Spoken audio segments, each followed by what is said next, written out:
बोलो जय गुरुदेव नाम प्रभु का। जय गुरुदेव नाम प्रभु का। सब प्रेमी जोर से बोले जय गुरुदेव नाम प्रभु का। अब आप इसका ध्यान रखें। अब आज से ही ये शुभ समय आ गया है। अचानक मैंने कहा कि भाई प्रारंभ करो, समय शुरुआत करने का है।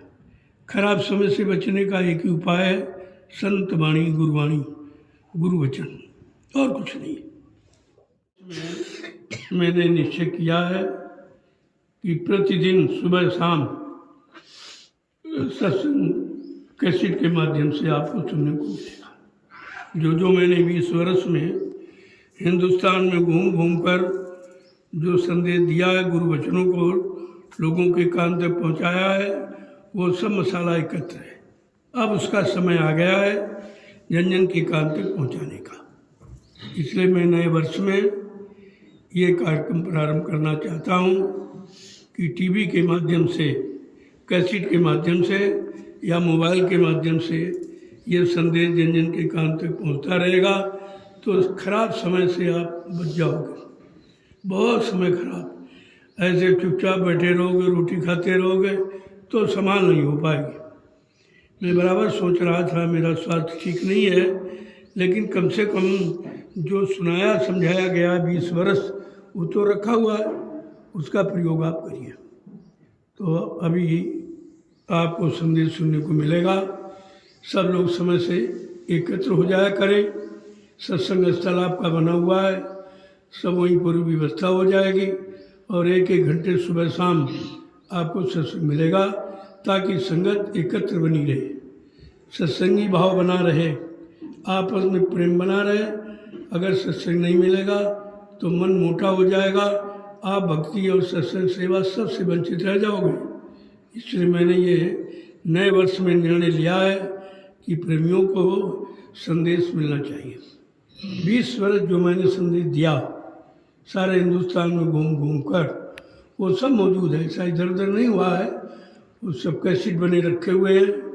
अब वो समय आ गया है उस संदेश को लोगों के कान तक पहुंचाने का है, क्योंकि आगे का समय बहुत खराब है। अगर खराब समय से बचना चाहते हो तो सत्संग वचनों में और सेवा, परमार्थी सेवा में और सुमरन ध्यान भजन में बराबर लगे रहो, यही तुम्हारे बचने का रास्ता है।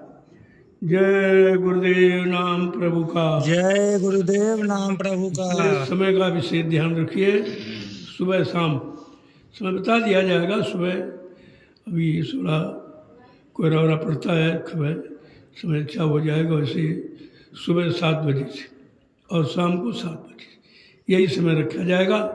इसी में सुमरन ध्यान भजन हो जाएगा और इसी में सत्संग वचन आपको सुनने को मिल जाएंगे, तो तुम्हें ये नहीं महसूस होगा कि हमको सत्संग नहीं मिलता है। जय गुरुदेव नाम प्रभु का। जय गुरुदेव नाम प्रभु का। सूचना सारे हिंदुस्तान में फैल जाएगी, प्रेमियों का आना जाना शुरू हो जाएगा, उनको सत्संग मिलना रहेगा। अपने जितने आश्रम हैं, चाहे सदूर धाम हो, चाहे ज्ञानाश्रम हो, चाहे मतलब दयाल आश्रम हो, चाहे ये नया आश्रम जो अभी आपका बना हुआ, ये सब पर ये सब कार्यक्रम प्रारंभ कर दिए जाएंगे और लोगों का आना जाना बना रहेगा ताकि मन मोटे न हो। समय बहुत खराब है, इस खराब समय से बचना जीव के बस की बात नहीं है। वो महापुरुषों के वचन ही और उनकी युक्तियाँ जो उन्होंने बताई हैं, उस पर जब चलते रहोगे तो खराब समय से बच जाओगे, अन्यथा बहुत मुश्किल है। इसलिए सारे हिंदुस्तान के गुरु प्रेमियों, गुरु भक्तों को ये सूचना दी जा रही है कि अपने आप घर से ही जो यहाँ टीवी लगा दिया जाएगा आश्रमों में, उसके माध्यम से आपको संदेश मिलता रहेगा, आपको भी लाभ मिलता रहेगा, आपकी संभाल बनती रहेगी। क्योंकि वचन अपना काम करते हैं, चाहे वो प्रत्यक्ष में हो चाहे प्रत्यक्ष में हो, वो अपना काम करेंगे। वाणी कभी झूठ नहीं होती। जय गुरुदेव नाम प्रभु का। जय गुरुदेव नाम प्रभु का। हिंदुस्तान के सभी प्रेमी ध्यान से सुने और अमल करें, क्योंकि समय के बारे में आपको नहीं मालूम कितना खराब है, तो आप देख ही रहे। और ख़राब समय से बचने के लिए आपके पास कोई सामान नहीं, जो है वो तो बिगड़ने वाला है। तुमको हमारे पास खाने के लिए रोटी है, रहने के लिए मकान है, खर्च करने के लिए व्यापार है, दुकान है, खेती है। तो ये तो चंद मिनट का है, ये तो काल के काल में 1 मिनट में चला जाएगा।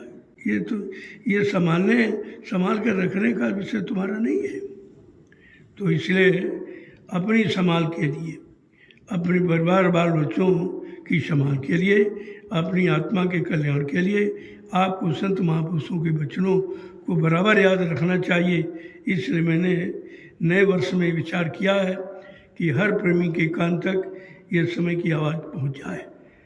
जो वचन आपको सुनाए गए हैं या आपने सुने पढ़े हैं वो फिर से ताज़े हो जाएं, क्योंकि आप भूल गए हो तो उनका दोबारा से यानी लोगों के कान तक पहुंचाया जाएगा।